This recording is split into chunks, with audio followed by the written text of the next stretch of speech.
O le faitauina o le fionga paia le atua ma le whenga fau. MAREKO lona mata upu mua. O Ioane le papatiso. Ma le papatiso ina o Yesu. O le amatanga o le tala lele ia Yesu ke wiso le alo le atua. E pei o na Tusi e le au profeta. Fauta. O te awina atu la usavali e mua atu i o luma. Na te te ualo wala i o luma. O le leo le ualanga i le vau. I nā te ia o tau le ala o le alii. Ia whālau le lei o nala. Sa whaia i o anela na papatisonga i le vau. Matala i atu ai le papatisonga o le sala mō. Ina ia whaamangalo ina ang sala. Ua watu fo ile nu uma o iutaia i ate ia. Atoa matangata o Yerusalema. Ma ua papatiso ina ato uma ia i le vaitafe o Yoritana. Ua whaali atu ala ato wang sala. Ua ofu i o ane le furufuru kāmela. Ma le fusipa o ilona suru ngā titi. A wana mea ai. O se ake rise ma le merivao ia. Ua tala i atu ia. Ua whape atu. O loo muli mai le atasi. E sili o ia ia te au. O te lea o ngā ue puno wifo. Ma tatala no noa ona se e vai. O a unei. O te papatiso atu ia te o tau i le vai. A o ia. Na te papatiso ina o tau i le anganga pa ia. Ona po ia ua maliu atu a Yesu mai Nasareta o i Galileia. Ua papatiso ina foi o ia Ioane i Yoritana. Ua maliu ae o ia nai le vai. Ona i loa lea e ia o le langi ua masai. Ma le anganga ua fio ifo i ona lunga. E peise a i se lupe. O mai fo ile si ufufonga mai le langi. Ua whaapea mai. O lo ua tali i pele oe.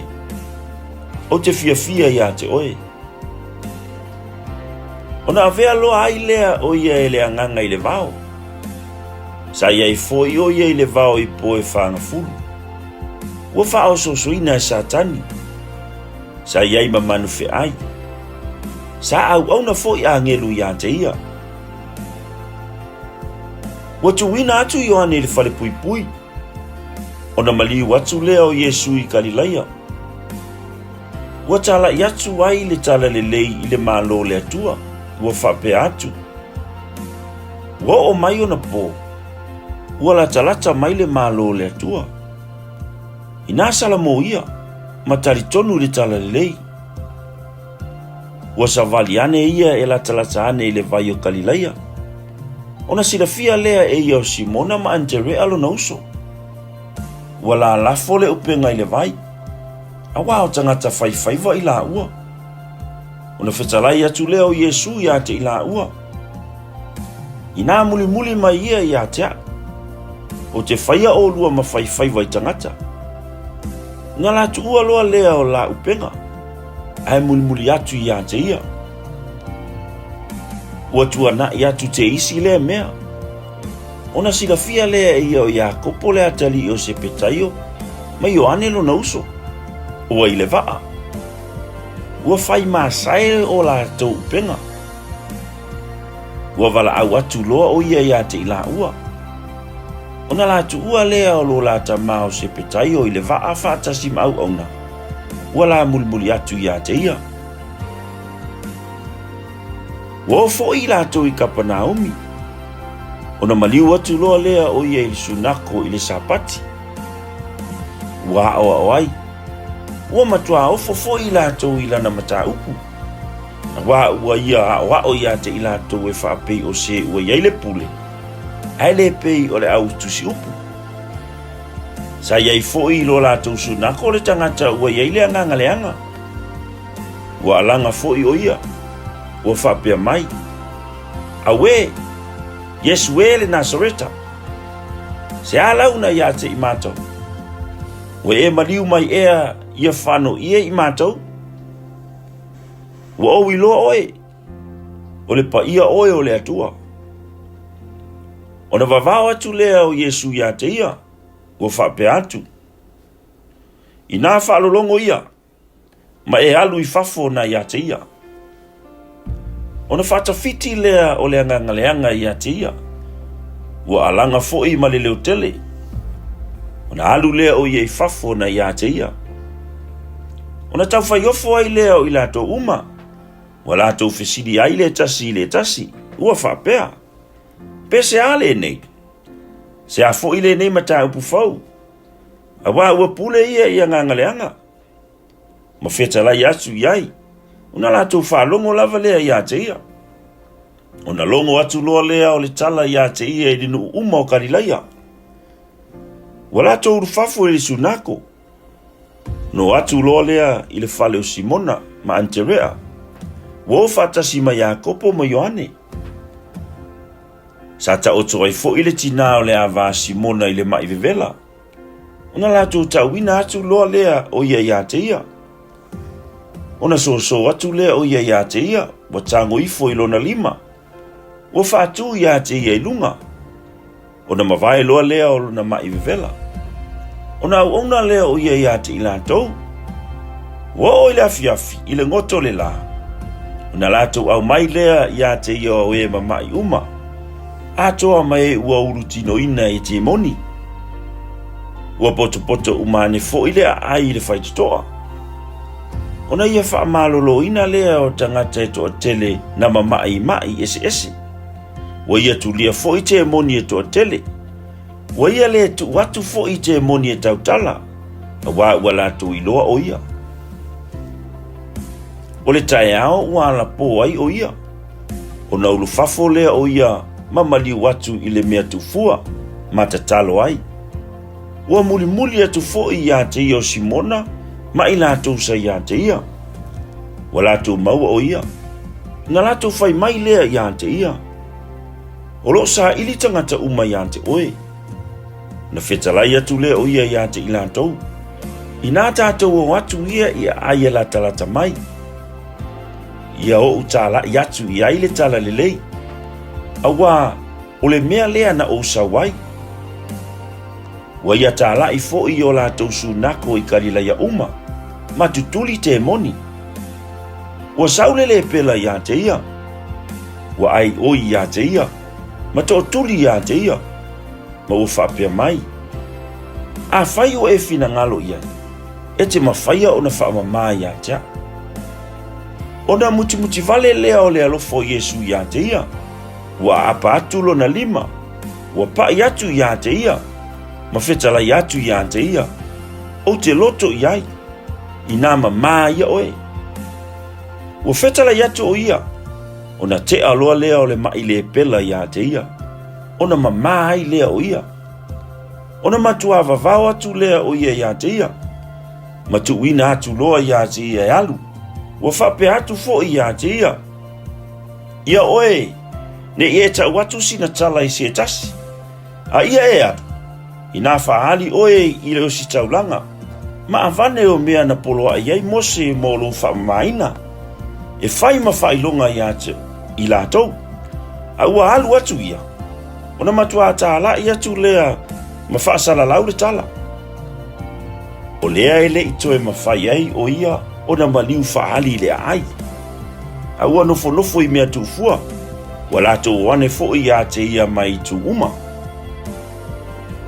MAREKO lona mata upu elua. Ua whaamalolo ina le supa. Ua wala au ia mātaio. O mea I le sa I le sapati. Ua mawai si aso. Ona toe maliu atu lea o ye kapa Naomi. Ua ave fo I le longo ua iai o ye le fale. Ona poto loa mai lea o tangata o tele. Ua le toe ofi. Ua le ofi lava I se mea e lata I le faitutoa. Ona fola atu lea e ia le upu ia te ila tau. A ua o mai nisi ia te ia. Ua o mai le tangata supa. O lo fataina mai e le toa whaa. Ua le mawhai fo ila tau ona whaalatala atu ia te ia. A ua le motu o tangata. Una lato te tala lea o le ufi o le fale sa iai o ia. Ua whaasosofa iai. Na lātou tu ifo ai lea o le muenga o ta oto ai le supa. Ua silafia Iesu lo lātou whaatuatua. Ona whetalai atu lea o ie le supa. Lo watali ie. Ua whaamangalo ina wanga sala. Sano nofo mai ai nisi o le au tusi upu. Sa mana tu natu ifo i o lātou loto. Se ale mea ua upu le anga ai whaapea le nei tangata i le atua. E mawhaia ea ia te ai ona whaamangalo ina o anga sala. Ua nā o le toa tasi o le atua lea. Ua silafia loa e Iesu i lona finangalo, ua whaapea ona lātou mana tu natu i o lātou loto. Ona whetalai atu ai lea o ia ia te i lātou. Se ale mea ua outou mana tu natu ai ia mea i o outou loto. Po o le whea e whai ngofie. Po o le whai atu le supa ua whaamangalo ina o ngasala. Po o le whai atu ina tula ia ma avelo muenga msavadi. Ai peitai ina ia outou iloa o iai ile atali o tangata i le lalolangi le pule e whaamangalo ai ngasala. Ua whetala iane ia i le supa. O te whai atu ia te oe, ina tula ia, ina avelo muenga, ma alu atu i lo fale. Ona tula i loa lea o ia, wa ave fo ilo na muenga, ma savaliane i lumo i lato uma. Ona ofo te rea i lea o i lato uma, ma vivi i atu i le atua. Wa whapea, wa tatou le i loa mai ana moase mea whapena. Wa toi maliu ane ia e latalata ane le vai. Ono mai lea o le motu o tangata uma ia te ia. Ona awa atu lea o ia te ilatou. Ua maliwane o ia. Ona silafia lea e ia o levi o le atali o ale whaio. Ua nofo i le fale e tali ai taulanga. Ona whetalai atu lea o ia. Muli maia ia tea. Ona tūlai lea o ia. Ua muli atu ia te ia. Ua ta oto ia i lona fale e tau mafa. E toa telefo i te lona, mai e anga sala ua ta oto e ai whaatasi mai Iesu mauna so. Awa e toa tele i lato, ua lato muli atu fo i a te ia. Ua e loa e le au tusi upo ma le au farisaio, o ia olo tau mafa whaatasi ma te lona, ma tangata ang sala. Una lato whai atu lea i ona so. Se ale mea ai o ia ma inu whaatasi ma te lona, ma e uangsa. Wala ngona e Iesu, ona whetalai atu lea o ia ia te ilatou. E lea o ngale fo maa i e malolo, na o e mamai. Wa o le sau e vala au i e a mio tonu, a o e anga sala, ina ia sala mo. Sa ana popongi le au so o Ioane, ma so o le au farisaio. O le mea lea ua lātou o mai ai, ma whai mai ia te ia. Se ale mea e ana popongi ai le au so o Ioane, ma so o le au farisaio, a o so o e le ana popongi i lātou. Ona whetalai atu leo Iesu ia te i lātou. Pe ma whai ea au mea ale whato a whai a wā, ona ana popongi ina o ia te i lātou le whato a whai a wā.